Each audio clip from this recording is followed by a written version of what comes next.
Assalamualaikum warahmatullahi wabarakatuh. Selamat pagi anak-anak. Kali ini kita akan belajar IPS terkait materi peristiwa menjelang proklamasi kemerdekaan Indonesia. Nah, Ibu akan memutarkan video terkait detik-detik proklamasi kemerdekaan Indonesia. Silakan anak-anak bisa menyimak videonya dengan baik ya.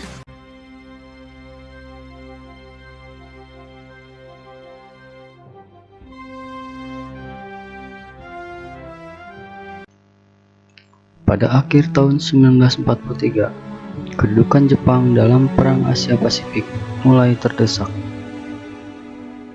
Keinginan Amerika untuk segera menghancurkan kekuatan Jepang dilakukan dengan mengirimkan pesawat pembawa bom atom. Pada tanggal 6 Agustus 1945, bom atom pertama diledakkan di kota Hiroshima. Sementara pada tanggal 9 Agustus 1945, bom atom diledakkan di kota Nagasaki. Kehancuran kota Hiroshima dan Nagasaki memukul perasaan bangsa Jepang. Mereka tidak dapat menutup mata bahwa sekutu lebih unggul dalam persenjataan terutama. Apabila perang dilanjutkan, Jepang akan lebih hancur.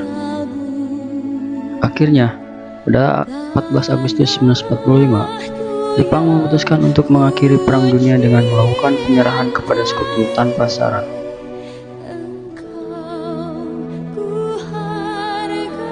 Lalu bagaimana kondisi bangsa Indonesia pada saat Jepang kalah dengan sekutu? Sejak semakin terjepit dalam kekalahan, Jepang terpaksa memberi janji kemerdekaan kepada bangsa Indonesia. Sehingga Indonesia pada saat itu mengalami kekosongan kekuasaan atau vacuum of power.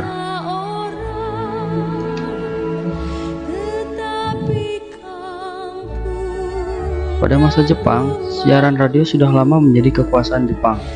Untuk menerima siaran radio luar negeri pun masyarakat Indonesia tidak diizinkan. Hal ini disebabkan oleh ketakutan Jepang apabila bangsa Indonesia mengetahui perkembangan perang yang menunjukkan Jepang semakin terjepit. Namun, para tokoh pergerakan tidak kurang akal.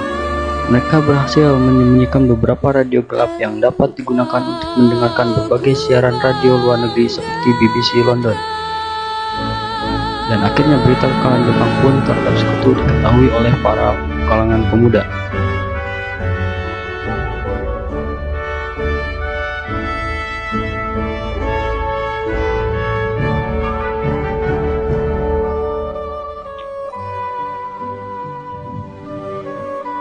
Para pejuang, terutama kaum muda yang melancarkan gerakan bawah tanah, segera mengetahui berita penyerahan Jepang itu.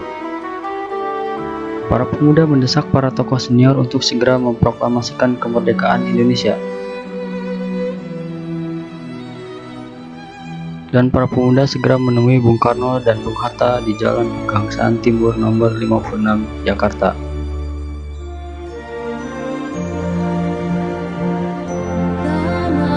Sultan Syahrir yang merupakan tokoh pemuda telah mengetahui berita penyerahan Jepang kepada sekutu dari siaran radio. Oleh karena itu, ia segera menemui Muhammad Hatta di kediamannya. Syahrir mendesak agar Soekarno dan Muhammad Hatta segera memerdekakan Indonesia. Namun ternyata Soekarno dan Muhammad Hatta belum bersedia. Mereka akan mengkonfirmasi dulu mengenai kebenaran berita tersebut menurut Soekarno.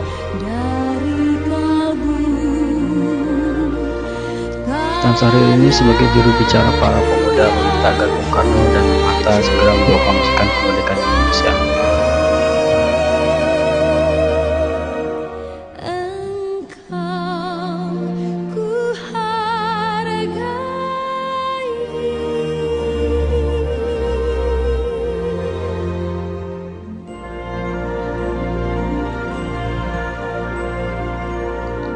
Pada tanggal 15 Agustus 1945, pukul 20 WIB kembali mengadakan rapat di Lembaga Arkeologi di Jalan Pegangsaan Timur,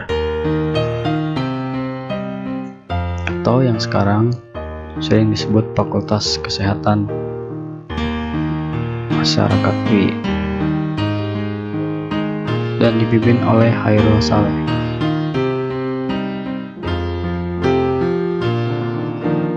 Pada Pada tanggal 16 Agustus, terjadi sebuah peristiwa yang tidak diduga oleh kaum atau golongan tua sebelumnya.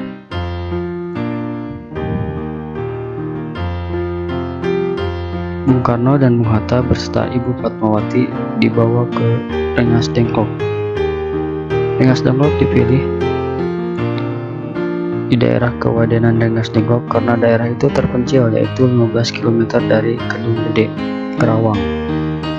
Selain itu juga ada hubungan baik antara Daidan Peta Purwakarta dan Daidan Jakarta, sehingga dari segi keamanan sangat terjamin. Lalu malam harinya, setelah kembali ke Jakarta, Soekarno, Hatta, dan Ahmad Subarjo menyusun teks proklamasi.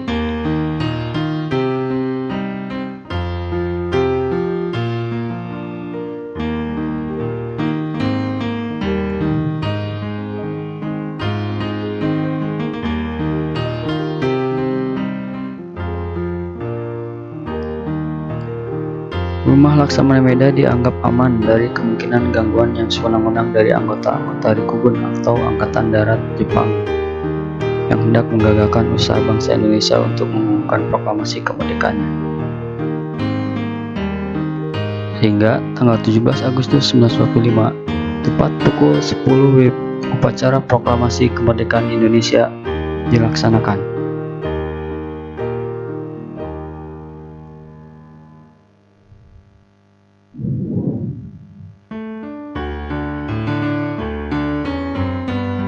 Dan akhirnya Indonesia menyatakan diri ke atas kemerdekaannya.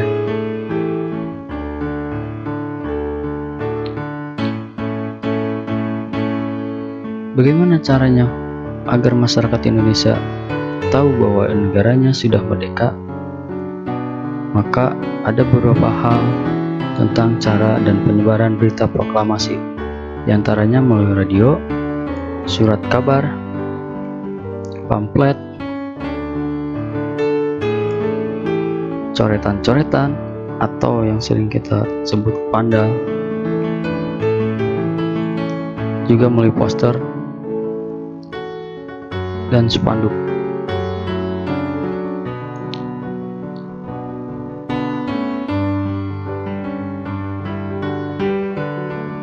Sebelum itu, tanggal 1 Maret 1945 dibentuk Badan Penyelidikan Usaha-Usaha Persiapan Kemerdekaan Indonesia, atau yang sering disebut Dokuritsi Junbi Kosakai. Tugasnya untuk menyiapkan kemerdekaan Indonesia.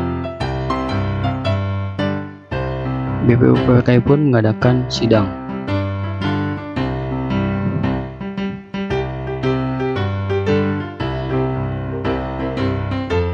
Sidang pertama itu tanggal 29 Mei sampai 1 Juni 1945. Lalu terbentuklah panitia 9. Sidang kedua berlangsung tanggal 10 sampai 16 Juli 1945. Membentuk panitia perencanaan undang-undang, membela tanah air, dan sebagainya.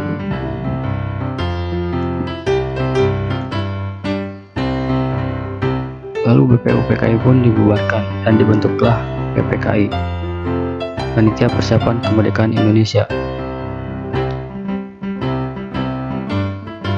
Pada sidang pertama, tanggal 18 Agustus 1945, pemilihan Presiden dan Wakil Presiden Indonesia, dan terpilihlah Insinyur Soekarno sebagai Presiden dan Dr. Andes Muhammad Hatta sebagai Wakil Presiden Republik Indonesia.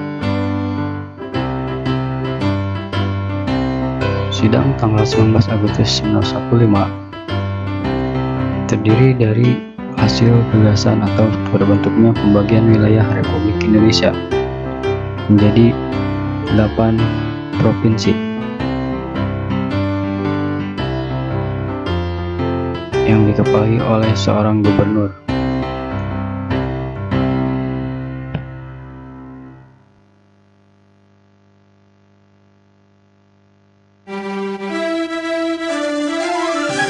Berikut kemudian wilayah Indonesia untuk sementara waktu.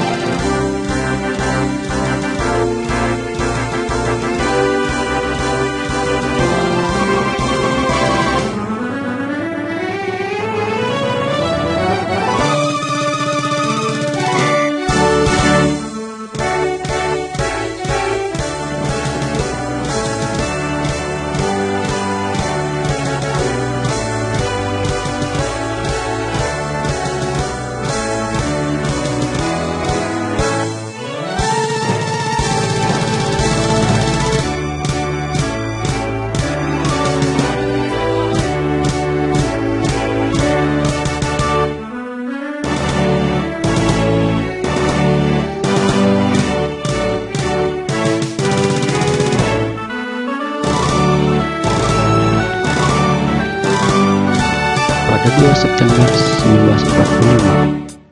Akhirnya, Presiden Soekarno berhasil menyusun kabinet.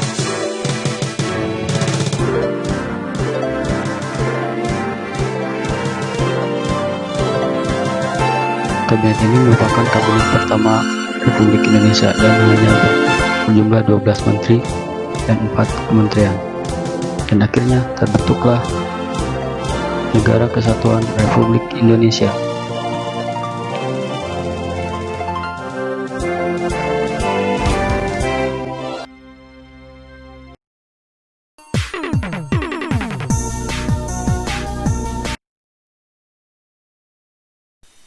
Proklamasi.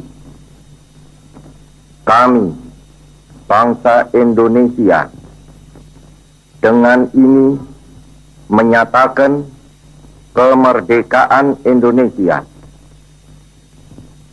Hal-hal yang mengenai pemindahan kekuasaan dan lain-lain diselenggarakan dengan cara saksama dan dalam tempo yang sesingkat-singkatnya.